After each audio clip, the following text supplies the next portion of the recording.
Hey, man. I need to tell you something. Okay. What's up? Well, the trade deadline was today. Yeah, I know. A lot happened with the Giants. Well, not only the Giants. Why did you say it like that? What do you mean? Wait. Did I get traded? Relax. No, you didn't get traded. Bob did. What? Really? How? Well, I wasn't planning on trading him, but I had a call late in the afternoon, and I couldn't resist. Well, I mean, it makes sense. I almost don't care, but I suppose I should ask. Who did we get in return? Well, we got cash. Oh.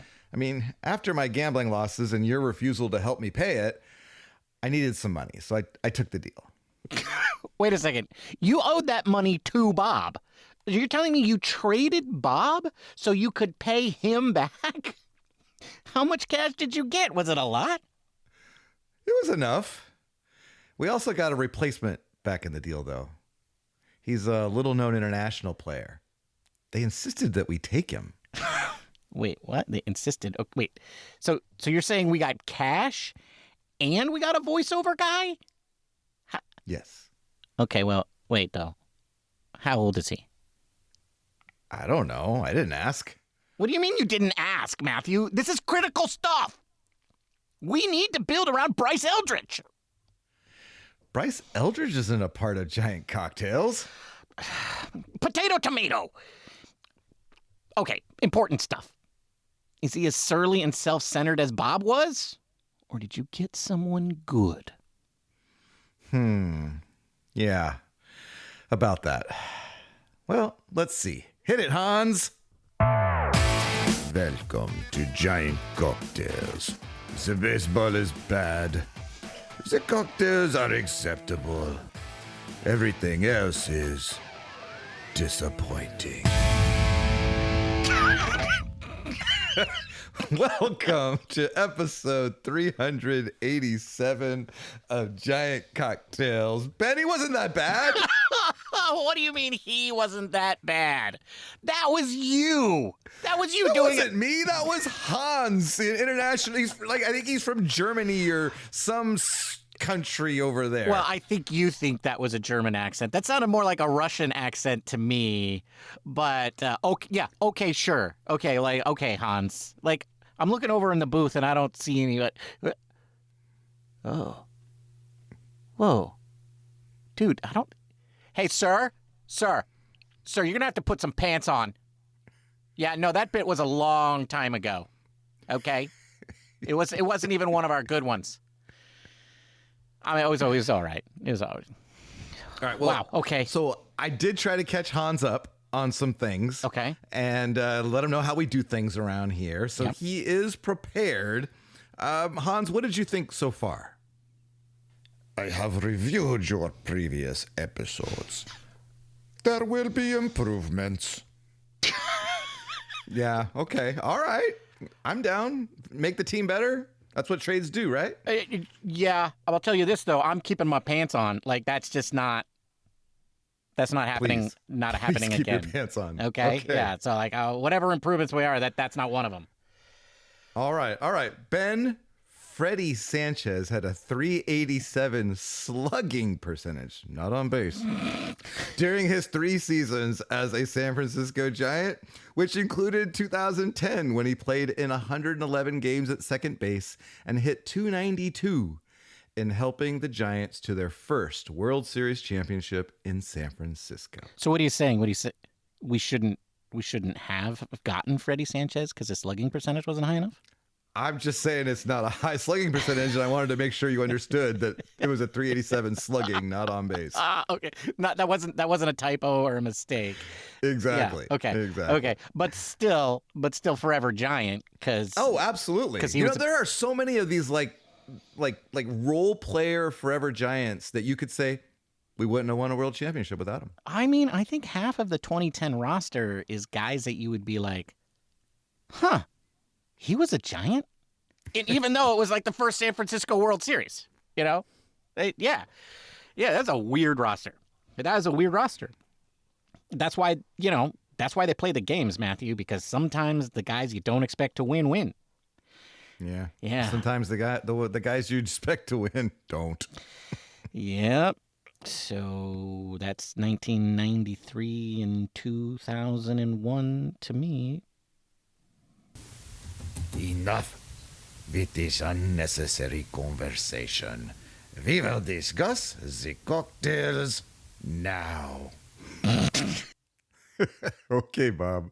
Whatever you say. What exactly are you going to be drinking today? Well, Hans, I am drinking a cocktail that I am calling... Actually, I didn't call it. I found this cocktail, but it was very appropriate for today. It is called Kiss the Boys Goodbye.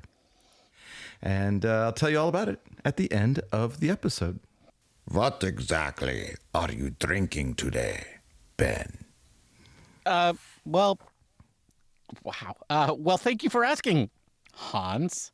That was very kind of you. I don't, that didn't sound kind, but I get the sense that not being rude is kind to you. So that was very kind of you.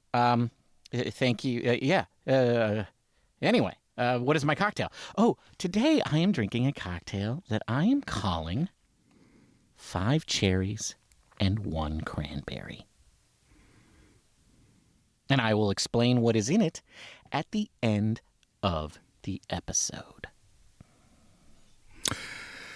Today, Ben, is Monday, August 3rd, not our typical Sunday. We decided to wait until after the end of the trade deadline to record because we thought maybe there might be a trade or two to talk about. Yeah, And boy, howdy, that was a good decision. a trade or six. Buster was busy today. And you're welcome, listeners, for us warning you ahead of time. We just figured it out late. Yeah. And actually, it was kind of a dual purpose thing because I had to drive my daughter to college and it was a long drive. And, so we thought, trade deadline, we'll just wait. It'll all work out. And boy, did it. So I'm glad that we waited. I am too. I think this is an opportune moment to have an episode. And honestly, I didn't want to do an episode right after that series that we had. So, Yeah, let's agreed. Keep in mind that series happened, folks, when we had all those 6 dudes. We had all 6 of those dudes when we lost to the Padres 3-1. Yes, since we last recorded, we went 2-3 to bring our overall record to 48-65. Their record. I'm not. Don't paint me into this box. Oh, you're in it for the long haul. Don't pretend you're not. Anyway, the Padres series, yes, we went 1-3 against the Padres. The only game that we won was by a current Padre. Yeah, and remember at the end of last episode, Matthew, I asked, would they ever? And you said no, they wouldn't. No, that was wishful thinking on my part. Yes. I do think, though, there's a difference between a rental and like a long-term player. And, we're out of it. Give the Padres, something that we can, and then we'll get a couple prospects in return. I'm okay with it. Right. Because you don't think that there's much chance that Ray's going to be a Padre next year. And, well. Exactly. Yeah, and the Padres are going to Padre. So, it'll be all fine. Right. And there aren't going to be any Padres next year. So. Oh, that's true. Anyway, and then the Rangers game, once we got rid of all the dead weight, we came back and won 5-1 today. So it was... Yeah. See, didn't need Luis Arreaz after all. Exactly. Just have Jung Hoo Lee hit 2 home runs every game. Hey, welcome back, Jung Hoo Lee, from your 3-week vacation. I don't know who that imposter was wearing your uniform, but it's good to have you back, buddy. So as you might have guessed, folks, we are going to talk about trades today. We're not going to really talk about the Padres series, and then we'll wait to talk about today's game on Wednesday night. We're talking about trades, and we're going to talk about maybe what happens now that these trades have happened. So, but before we get into that, we do have some tidbits, Ben. One of the things that came out this weekend was that Matt Chapman's abdominals are old. His what now? His abdominals. His abdominals are old. Okay, look, Matthew, I was holding Chapman earlier today, and his abdominals seemed quite fuzzy and warm and quite soft. I really enjoy them. He lets me rub them. Okay. Yes, we were talking about Matt Chapman, not Guy Chapman. Oh. Okay. But Guy Chapman, I got to meet for the first time in person, folks, yesterday. And he snuggled up in my arms and purred. So Yeah. He is now my favorite. He's my favorite Henry. Wow. And my favorite Chapman, for that matter. Ow, wow. Wow. I mean, wow. An old man hurts his abdominals and then he says nothing to you, I guess. Okay. Yeah, well, the bad news is that Matt Chapman was supposed to come back this weekend, and they tried to test him out and do some like baseball activities, and it wasn't working. And so they shut him down again. Now they're thinking mid to late August. Yeah, he was reevaluated.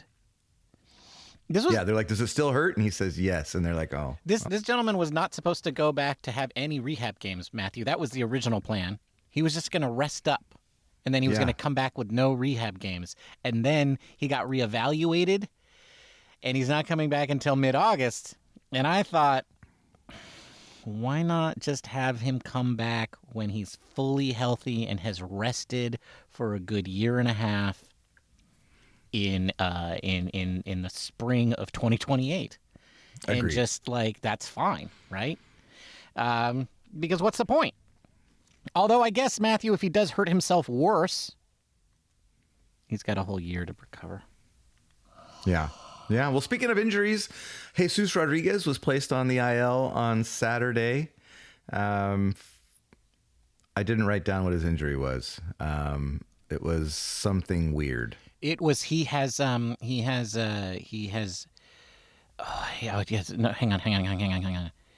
He has a ferment of the elbow, and we called up Nate.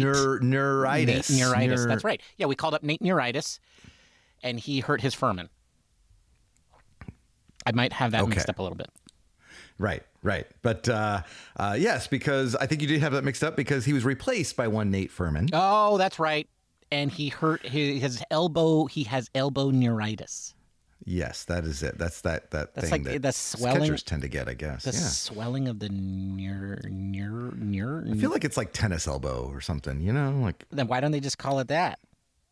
Because they're baseball players. Can't call it tennis elbow. Well, and we would all know that he was playing tennis, right? Mm-hmm. Yeah.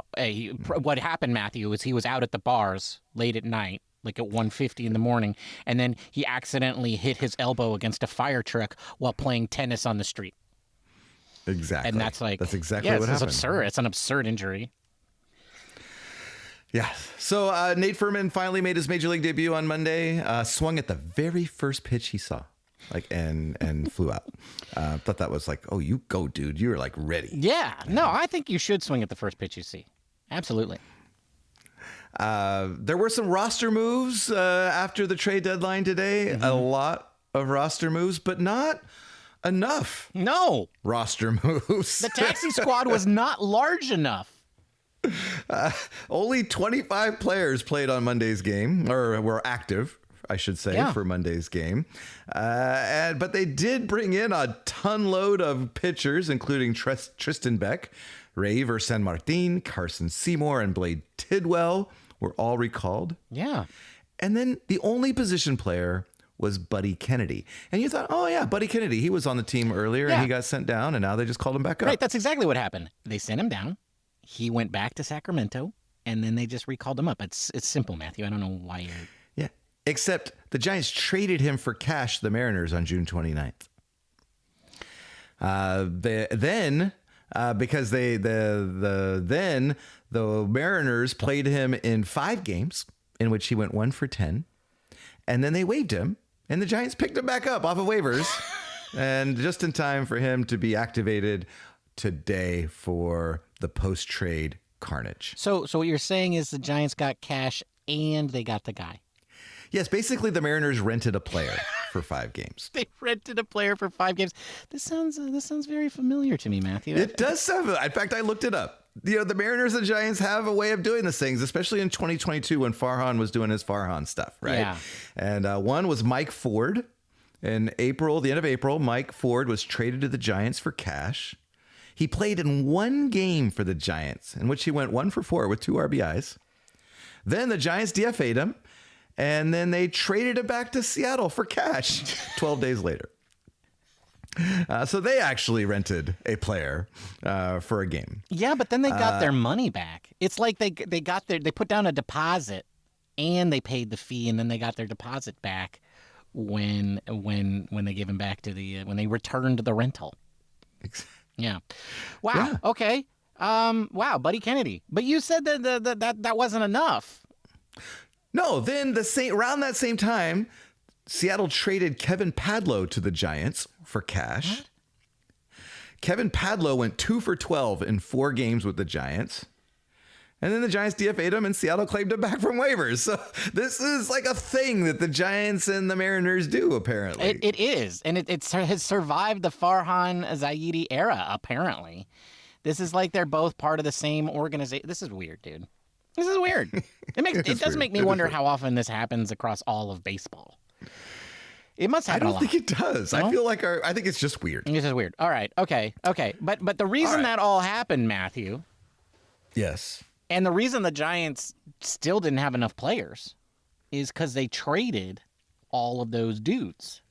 They traded 7 people from the organization, right? Well, yeah, and they had a taxi squad ready to go. But what tells me that they didn't know they were going to trade Heliot Ramos. So they did not have another outfielder ready to go. Yeah. They knew they were going to trade Arreaz. So Buddy Kennedy was the Arreaz thing. But they didn't know, so they didn't have a corresponding move for that. All right, trade. I got it. So that tells me that the Yankees must have made an offer that the Giants were like, oh, that's pretty good.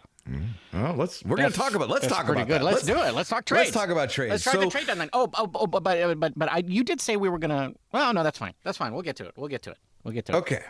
So overall, Ben, the Giants stocked up on young arms, right? Just as the pundits and everyone thought they should or would.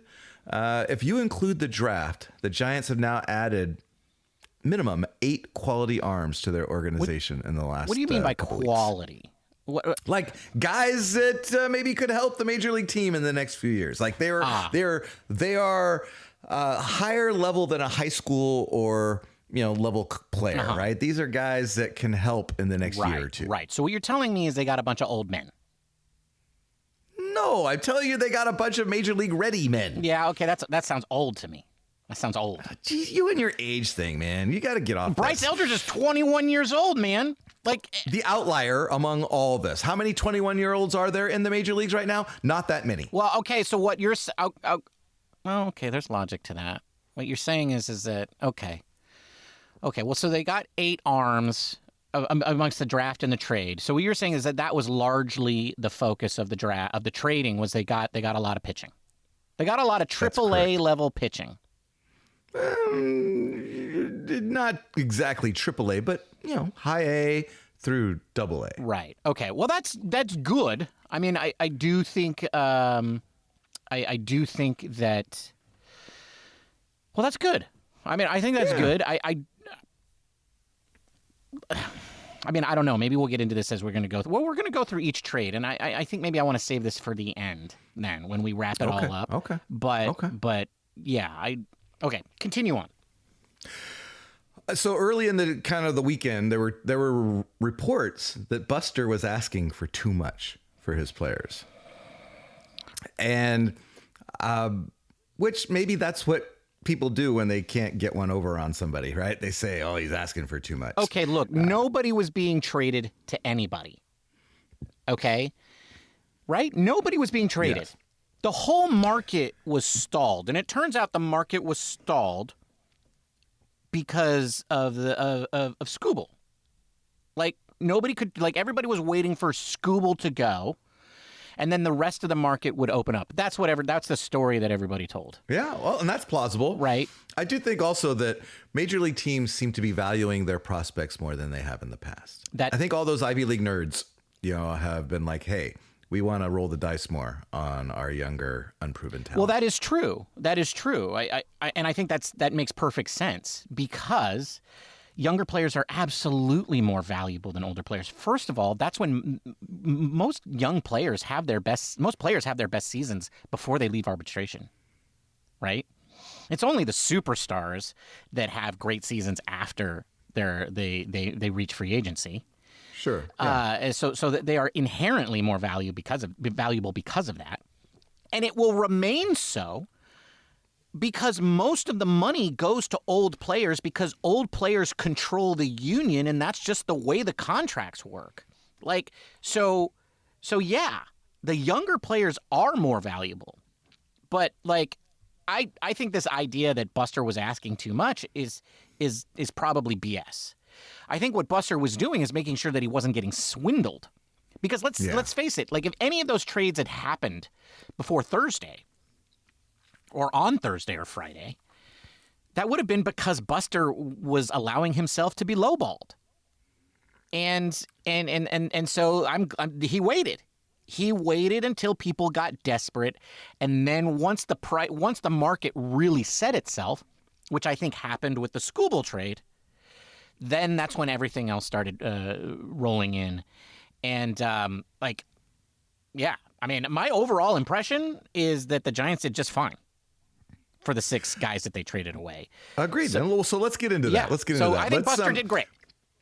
Okay. All right. Well, the first big trade, probably the biggest trade, this is a subjective analysis, but I'm gonna say the Luis Arreaz and Caleb Killian to the Phillies was the big trade. Well, I would agree, both based on the name that, like, Luis Arreaz was the biggest chip that the Giants had that everybody was talking about.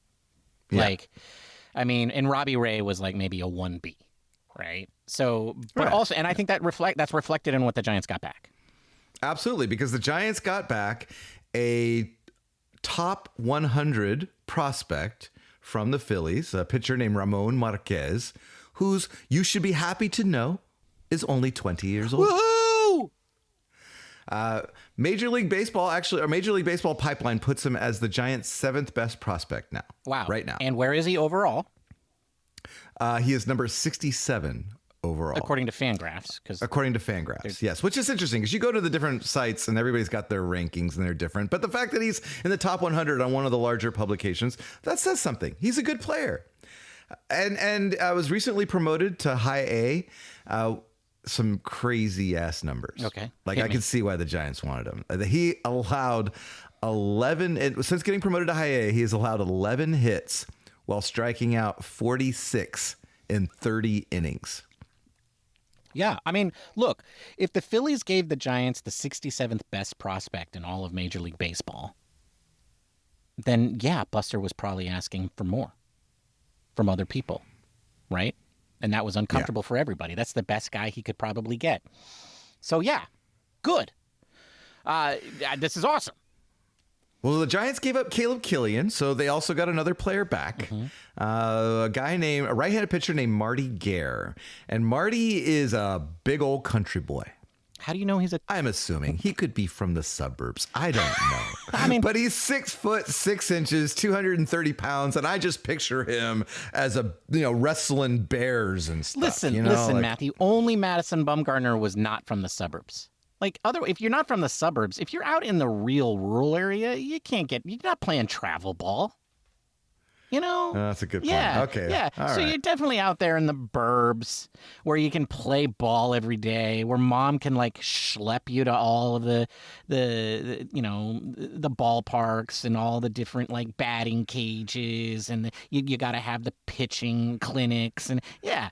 So of course that's in the suburbs. Yeah. He's from Concord, North Carolina. There you go. So, yeah. Concord, okay. North Carolina, which I know off the top of my head is basically a suburb. It's got to be. Yeah. Got to be. Yeah. Okay. Well, I don't care where he was from. He is a flamethrower. Mm-hmm. His fastball hits triple digits. He struck out 66 in 36 innings pitched in high A this year. And he's also given up 22 hits and 22 walks in those 36 innings. So a little bit of a control issue, but if the Giants can figure that out, he could be in the majors in the bullpen next year. I mean, that's true, right? Because he's 23 years old, right? Most players make their major league debuts at 24 or 25. Yeah, I mean, this is a guy, this is what you were talking about earlier, which is like, this is a guy who could help the Giants bullpen right away. And at worst, he's going to be 25 years old in 2028 when he finally hits the Giants. Caleb Killian's 29. Oh, yeah. No, this was... we had a big swing in age there. This is, I mean, let's just say that we got Marquez for Arreaz and we got Gare for Killian, right? Yeah. If that's the deal, like the Killian acquisition was an amazing acquisition. And then getting him to the majors and allowing him to pitch. And I know that he didn't... I think a lot of people probably did not like him as the closer, right? Yeah. Like, I'm sure there were a lot of Giants fans out there that thought that, probably questioning why he was even on the roster.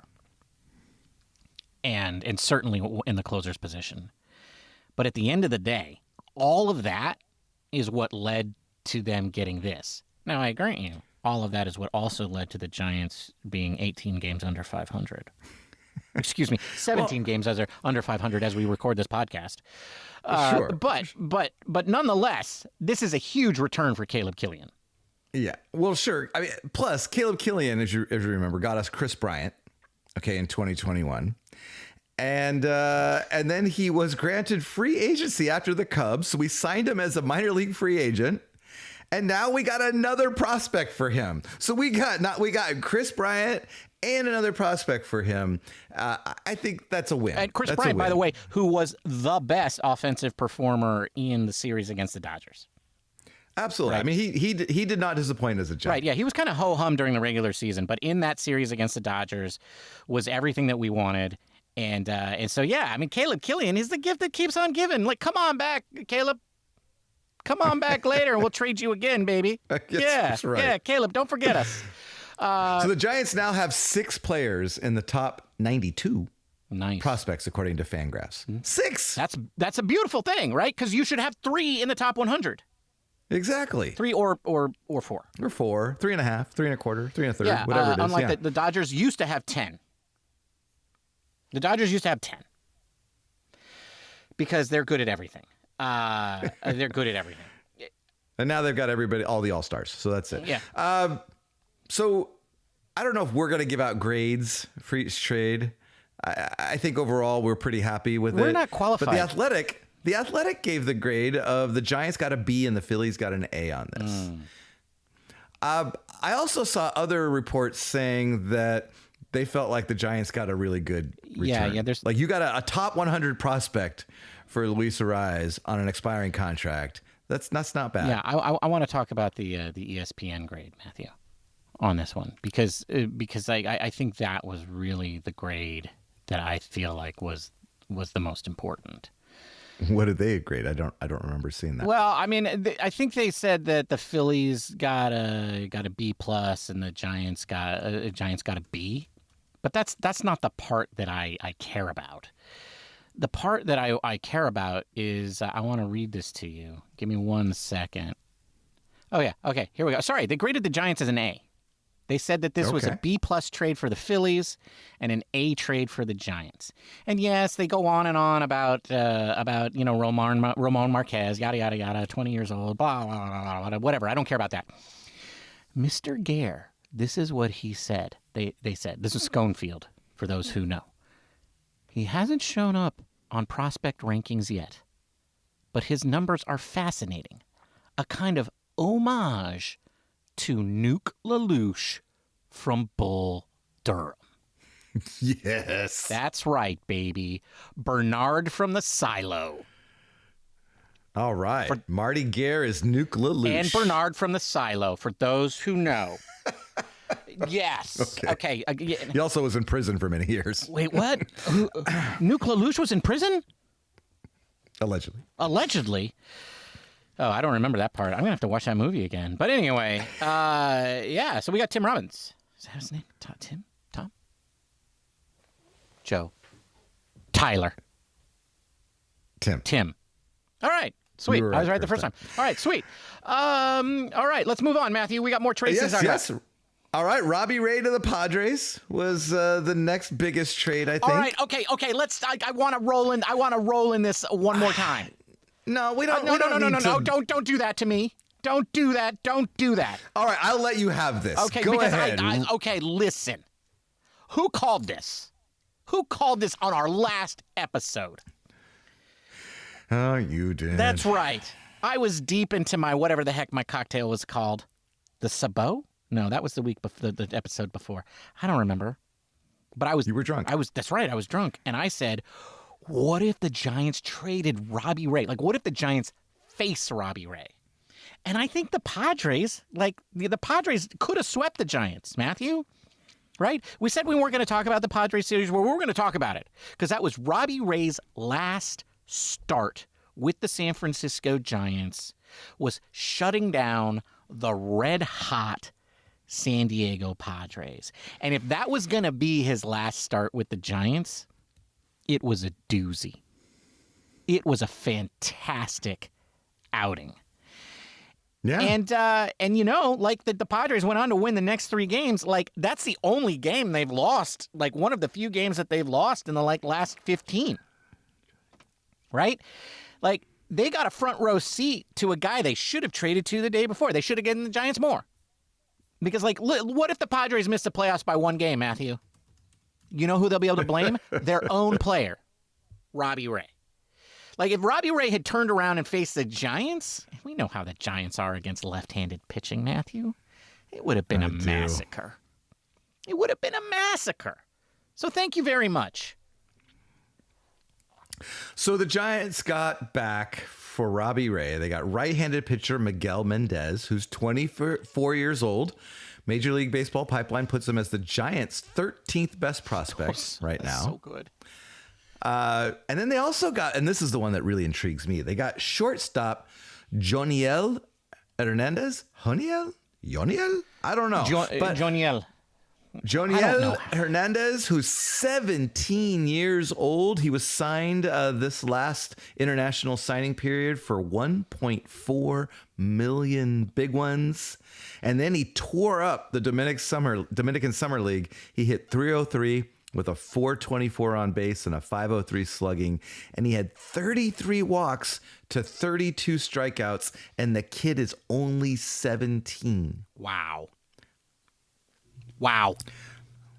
And I know we got a lot of young shortstops in our system, but I have a saying that I say every day. You can never have enough young shortstops. You know what I say? Marco Luciano. Exactly. So you got to churn through a lot of young shortstops to get the best one. That's right. Well, otherwise, you have to put an outfielder and call him a shortstop. Right? Like that's what you end up. That's the situation you end up in. So yeah, that's the one mistake that Buster Posey is not going to make. He's like, I am never going to call an outfielder a shortstop just to make his stock look better than it is. And that is, the more the better. And the fact of the matter is, if he can play shortstop, he can probably play anywhere else on the field. Agreed. The position is not important when you're 17 years old. Correct. I do think that the Giants did agree to pay for half of Robbie Ray's remaining salary for the end of the year. So that might have helped them, get a little bit better of a prospect. Well, for sure. And here's the thing. If they hadn't traded Robbie Ray, they would have been paying 100% of his salary. So, this is not a hard thing to do, quite honestly. When you're a seller, you already spent that money, right? We're not the Angels. At least there's that, right? We're not Moreno, who's just trying to, make a buck. So no, I have zero problems with that. Absolutely. You already paid that money. It's money already spent. Use it if you can. Absolutely. The Athletic gave the Giants an A on this trade and the Padres a B plus. One of those rare win-win trades. Yeah. The Padres desperately needed pitching, and the Giants needed younger pitching and prospects. So, yeah, win-win. I'm happy with that one. The next one, Ben, a little out of the blue. Actually, not out of the blue, because we've talked about. No, he was Heliot on Ramos the radar. This was a guy that a lot of people, especially the national media, had talked about. This was not an impossibility, but I think we all kind of felt like, I certainly felt like it was less likely. Like, I felt like the 27 and 28-year-olds were not as likely to be traded because Giants ownership and Buster are still clinging to this idea that this roster can win. But nonetheless, and it happened. And I feel like that I don't think Buster was calling around shopping Heliot Ramos. Well, I think the Yankees called Buster. Yeah, no, this is why the whole taxi squad thing came up, right? Like Buddy Kennedy was on the taxi squad. He was in Texas. They were ready to call him up. They didn't have a replacement for Ramos, right? Correct. But I think the Yankees came up and made an offer that the Giants were like, that's too good for us to say no. Right. And people in the industry are already saying how the Yankees overpaid. Yep. Because they're desperate for right-handed power or right-handed hitting, for that matter. And so, Buster took advantage of that. And I love Heliot, first homegrown all-star outfielder since Chili Davis. Matthew, our best cold open was because of Heliot. Yes. Oh, the Little League home run with Ben reenacted Yeah, it. I'm really sad because Heliot was one of our most mic'd up players. Right? Like he was always willing to put the microphone on and go out there on the field. And we were so lucky to have the microphone on him on that day. And now it can't happen again because we don't give a darn about the Yankees.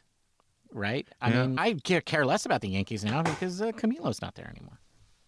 Exactly. Well, the other notable thing was he was the first right-hander to hit a splash hit. The only right-handed hitter to ever hit a splash hit. Correct. And he broke the streak of different starting left fielders on opening day since Barry Bonds. Just made it. Just made it. 2 years in a row, baby. That's all we needed. Broke this streak. As for Heliot Ramos, we haven't talked about who we got. We got left-handed pitcher Henry Lalane, who was he was the Yankees' number 5 prospect in the Yankees system. He's a 6'7" lefty, 22 years old, power arm, has 98 strikeouts in 78 innings pitched over 2 single-A levels this year. Major League Baseball Pipeline projects his MLB ETA as 2028. Interestingly, Fangraphs has him ranked higher than Carson Whisenhunt. If you wanted where does he stack? So this is a guy that could help soon because Carson Whisenhunt has already made the major league team. They also got infielder Caden Kent, who is the Yankees' number 13 prospect and just happens to be the son of Giants legend Hall of Famer Jeff Kent. Woohoo! Caden has hit .302 with a .359 on base in high A this year. He's 22 years old. I think, though, that the Giants just could not pass up the opportunity to have a Bonds and a Kent in the organization again. Caden is 22 years old. I think that's roughly close to the age of Bonds. They could literally be on the same roster tomorrow. I find that fascinating. I would love it if they got caught doing a little photograph in the dugout of one choking the other. I don't know. I envision them having like a YouTube channel together. Oh, yeah. Well, yeah, where the screen cap of every episode of every video has to be one of them choking the other from different angles. Yes. Yes. No, that's fascinating. Fascinating. It's also interesting because, there's the Giants going after sons of their legends, which is, okay, it's pretty clear that the offspring of baseball players tend to be better baseball players, right? Right. I mean, Guerrero, Witt, and the list goes on, right? Of players who are currently playing who are the sons of other major league players, and it makes sense. I also recognize that it could be a sign that we are in a computer simulation and the names of the players are just being recycled. And that's how we rationalize it, is by saying that they're the offspring of those players. Either one seems plausible to me. But that it's interesting. It's interesting. Like this is what we're doing. Like, what is the thinking here? Is this just coincidence, or is this Buster Posey being like, no, I'm doing this on purpose? They have to recognize that that's a little odd, but that's who they got. And just a little, not a correction, but a reminder that the Bonds is not the son. He's the grandson of a Giants legend and a nephew of a Correct. Giants He's legend. the nephew, not the son. Correct. Sorry. Yeah. Okay. But the Athletics gave the Yankees a C, or the Athletic, not the Athletics. The Athletic gave the Yankees a C for the steep price that they paid. The Giants got an A-. This is beautiful. This is beautiful. I mean, I loved Heliot, and I'm sorry to see him go. Like, I really thought he was a fun guy. The backflips on the walks and the chest pumps when he got on first base. Yes, he's shouting out the words bazooms from second base. Those moments were great. The fact that he was just like the dumb mistakes that he would make. Spiking the ball in the ground, throwing it totally the wrong direction, getting thrown out on base pass. Like all of that was endearing. I'm going to miss Heliot Ramos. I think there's a strong chance that the Yankees fans will eat that man alive. But hey, we got some interesting guys back. So, at the end of the day, that's all that matters. And that's all I care about, because I care about the Giants more than I care about Heliot Ramos. Agreed. The next trade, Ben, was Erik Miller, reliever Erik Miller, and minor league outfielder Carlos Gutierrez to the Red Sox, not the White Sox, for second base shortstop Marcelo Mayer, who's 23 years old, but most notably was a former top prospect, like top 5 overall prospect, but has struggled a little bit since making the majors. He has. Well, the thing that concerns me about him is this bizarro injury that he had, which was like a stress fracture in his arm. Like, that has to come from playing baseball, right? Like, and that's the thing that we need him to do. And like, presumably the way that he played it is what made him be so highly ranked and highly regarded. And has been kind of a disappointment to the Red Sox. But I will say this. I believe he was drafted under the old regime at the Red Sox. And it is clear to me that the hobo of the Red Sox, thinks that whatever the hobo of the Red Sox before him was doing was the dumbest stuff ever. And I think he is trying to correct those mistakes and selling very low on all of those things. So my hope here is that he thinks so highly of himself and so lowly of his predecessor that he's making mistakes every time he deals with the Giants. Unfortunately, Rafael Devers didn't exactly do a lot there. Well, and Mayer is interesting in that he struggled with injuries. I looked at some of his data. He's a hard time hitting spin. It's like curveballs and breaking balls have been hard for him. Maybe that's something that he can overcome. His pedigree is certainly very high. For when you've got a reliever that is doing well right now, and you can get him for a prospect that has a really high upside, you do that trade every time. This was highway robbery. I think the Yankees and Red Sox got fleeced by an old grizzled catcher. Like, that's what I think. And amen. I wish we had traded with the Dodgers, quite frankly, Matthew. Like, because we just swindled the Yankees and the Red Sox. Just need the Dodgers to complete the trifecta. Yeah, that would be, well, no, there's teams, don't get me wrong, there's teams out there that I hate way more. Like the Braves and the Cardinals. Those are the two teams that that would be the trifecta. The Braves, the Cardinals, and the Dodgers. Like, those are the 3 teams that I'd like to swindle. I'd like to get a prospect from each one of those teams and have them become giant Hall of Famers. I'm not going to hold my breath. But doing it to the Red Sox and the Yankees, that's kind of fun. It is. One notable thing is that he went to the same high school as Casey Schmidt. They were 5 years apart, somewhere on there. Also, I used to own a home right down the road from that high school. Yeah, otherwise it's a San And it Diego is area, so none of the listeners really care, Matthew. Yeah, it's a great baseball area. It is. What I was It is. going Chula to say. Vista. Yes. Yes. Yeah. Okay. The outfielder the Giants threw in there, Gutierrez, was their 24th ranked prospect. He's gotten some potential, but undersized. So okay. Same. Same. The last trade, which was the first trade, Ben, and I think you and I were standing in the room together when the announcement came that the Giants traded Tyler Mahle. We may have been. I don't remember. And I started to tell you who it was traded for, and you were like, for a Pepsi machine? Like, you tried to interrupt me by telling me that you didn't care, is what your point was. Of who I was like, for. wow, we got something? We got something? Is this his name, Matthew? Tyler? You sure? It's not Trevor? It's Tyler. Are you sure? No.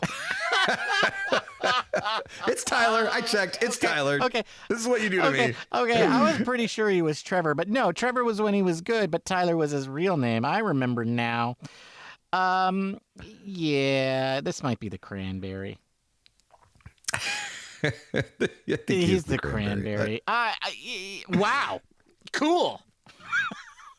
A plus. I love the athletic. The athletic synopsis was the Athletics gave the Braves a C plus and the Giants a C, and in their words, they only said, "Why not?" Yeah. No, I'm sorry. This is an A plus. This is an A plus trade, in my book.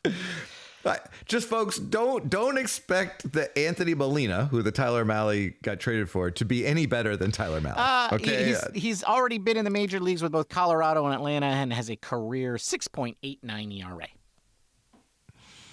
Exactly. Yeah. Don't get your hopes up, my folks. hopes are not up, but I'm still like, this is great. What a good trade. A plus. Okay, so that's all the trades, Ben. How did they do? You said that Buster did great. You are a fan of this trade I deadline. think overall they did really, really well, and I think it reflects what the market was. Like, I don't think Buster did not blink. Like, he didn't get nervous. I think Buster would have been happy keeping Robbie Ray and Luis Arreaz. Like Luis Arreaz at least goes to a National League team. He gets to still have a chance to win the National League batting title as a result. I think Buster would have been fine with him winning the title as a Giant in a season that doesn't matter. Right? Yeah. I think having Robbie Ray finish out his time with the Giants would have been fine. Like, I think having that situation, like, we're content not trading these players out of desperation, and that let him allow the market to come to him, which it clearly did, right? Like, I think the Giants got ranked very high in all of these trades, and I think on each and every one of them, they got more in return than what they gave up. And so I think this was a fantastic showing. The fact that they got what, I don't remember what the count is, but it feels like roughly they doubled the number of players. But all of them pretty much highly regarded prospects, either within the organization that they came from or overall. Obviously there's Anthony Molina and some of the secondary players in these trades notwithstanding. This was a great haul, and I love the age. Everybody was 24 years or younger. There was none of this like we're getting a replacement player. I know Mayer is already a major leaguer. Some of these guys are, but they're young major leaguers. Like, I think this overall, this was a fantastic showing. What the Giants have left over for 2026 is, and I think this is to Buster's, this is a compliment. This is a compliment. The 2026 Giants current roster is horrific. This team is bad. They're going to lose 100 games. So good for you, Buster. And I mean that. Based on where we were on Saturday night. Well, I will grant you that the Giants' future is better off after this trade deadline. For sure. The Giants farm system could conceivably be a top 5 farm system by the end of the year. Which, that's not nothing, right? You need, whether you are developing your players or you need players for trades, you need to have talent in your system. And the Giants have improved dramatically, not only over the year, but especially over this last weekend. I will say, though, I don't know if Buster deserves the praise. Like, is this, like, do you praise someone that's digging themselves out of their own hole? Is he digging himself out of his own hole? Listen, how many people said Buster was an idiot for signing Matt? Well, he didn't, but technically, I mean, he did. He didn't. Technically, he didn't, but he did. He got the Matt Chapman deal done. Nobody. Were people like saying that the Willie Adames contract was a bad contract? No, listener, you weren't. And if you were, fine, but you're the only one. I can hear two of you talking, and one of you is just BSing me right now. Okay? The Devers trade, universally praised. Okay? Like, nobody thought getting those 3 players was a bad idea, and it turns out, like, Matt Chapman was the best of them, and they were all not good. Okay, so you're putting this on the players. I'm putting this on the players. Yeah, for sure. Buster. Or just the idea of, like, players over 30. Like if you're 30 plus, like Logan's run was correct. Like, you deserve to die if you're over the age of 30. Like, that's not Ben saying that. That's the movie Logan's Run. Okay. Like Ben and Drake, both liking them young. What? No, okay. Wait, what? No, that's not what I mean, only my baseball. Gosh, Hans, do something. I don't. Where's Bob? How much am I getting paid for this? $1 million. Not that much, Hans. We'll talk about it later. Right. Okay, well, let's wrap this up with a quick where are the Giants now? Okay, because now there's some question marks around. One question I have is, who's the closer, Ben? Okay. Here's my answer. Doesn't matter. Okay. It's JT Brubaker. Sorry, dude. I thought you were going to get traded for sure. I'm sorry you didn't go to a contender. I think it's because you pitched. You got so much length in you. I don't even know that. I think that might disqualify you as the closer. But you are our best reliever now. But I'm going to go with Foley. I'm going with Raver San Martin. Sure. Whatever. Okay. Who benefits the most from the Ramos trade, Ben? Is it Victor Bericotto, who is injured right now, but when he comes back? Bo Davidson, who was recently promoted to AAA? Or maybe 2027 candidates like Dakota Jordan, who was recently promoted to AA, or Parks Harbor, who is now playing an infielder, playing some outfield in AAA, and who's hitting .354 with 4 home runs in 15 games in Sacramento. Is it a future guy, a current guy, a guy who's up and coming? Who gets the benefit? Okay. Let me think. I got it. Definitely the right answer. It's Heliot Ramos.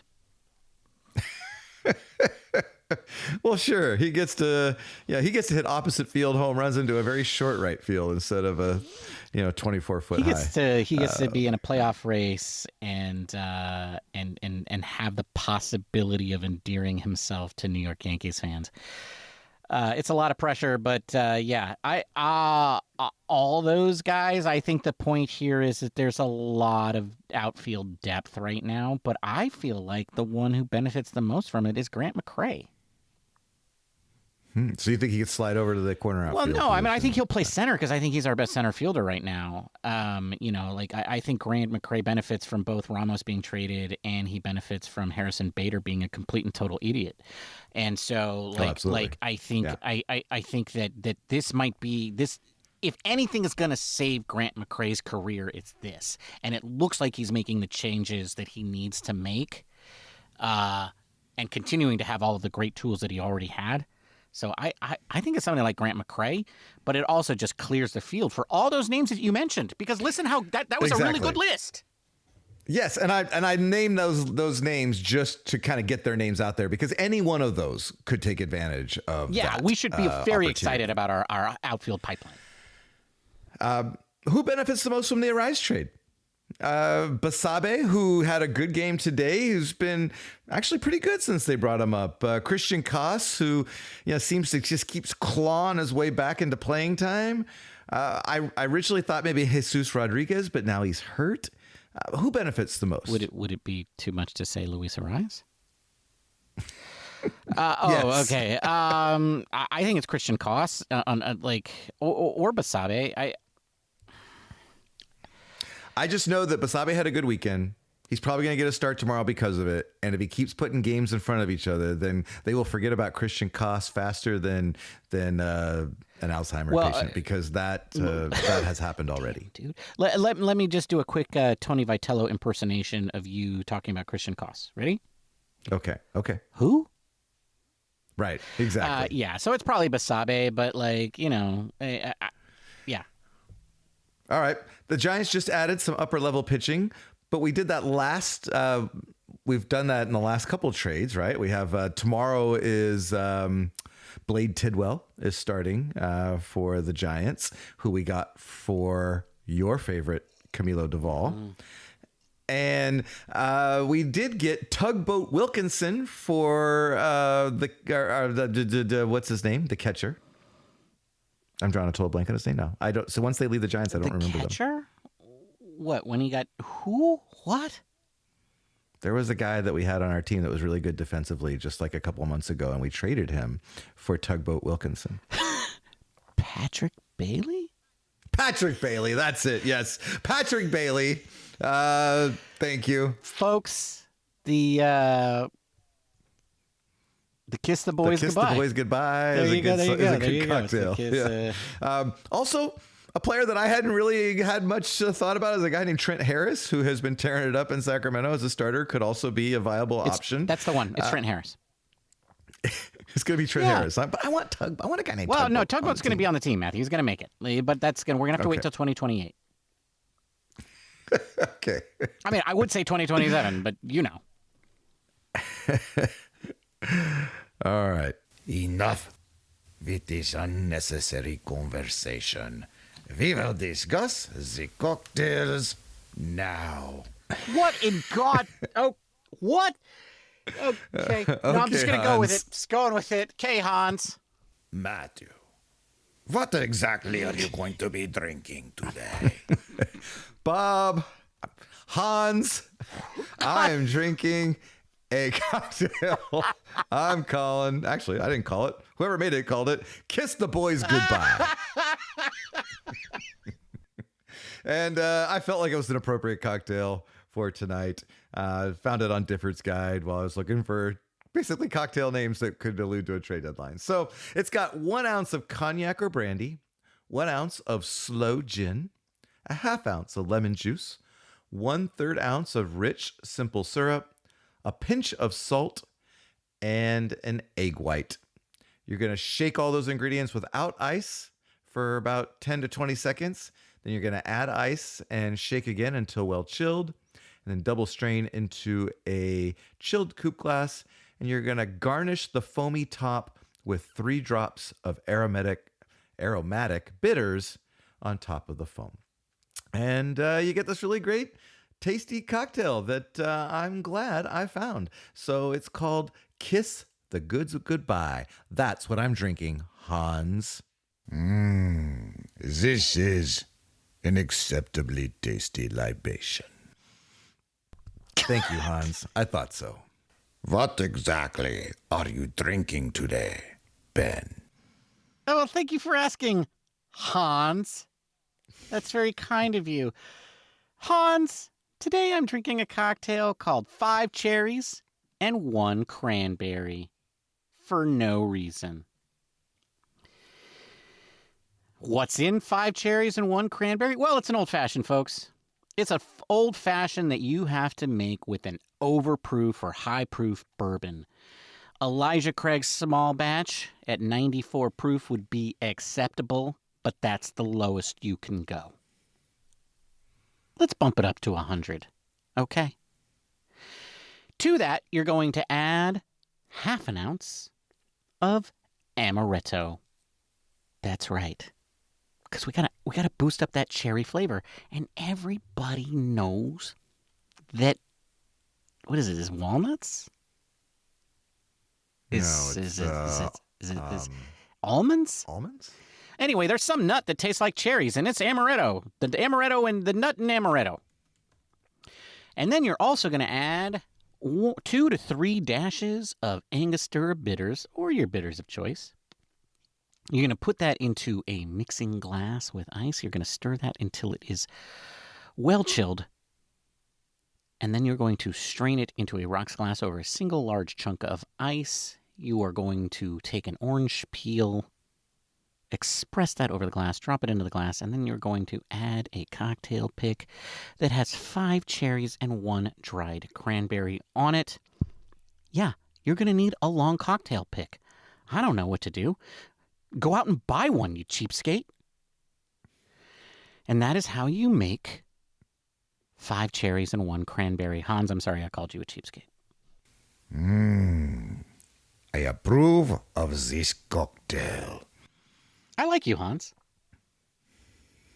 And that's a wrap. Thank you for joining us.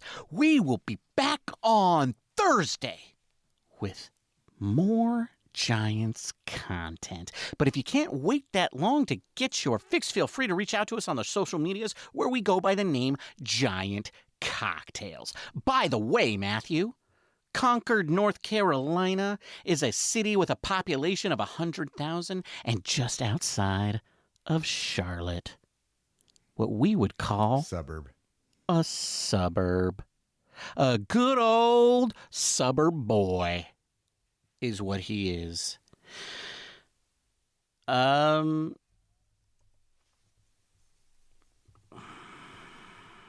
yeah. Until then, Matthew, cheers, my friend. Cheers, Ben. Bye, everybody. Goodbye,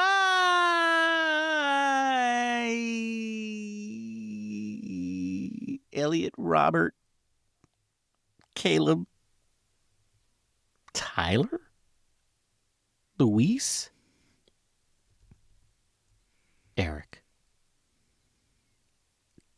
Did I get all the 6? Thank you for listening to the Giant Cocktails podcast. What am I saying? Nobody's listening to this crap.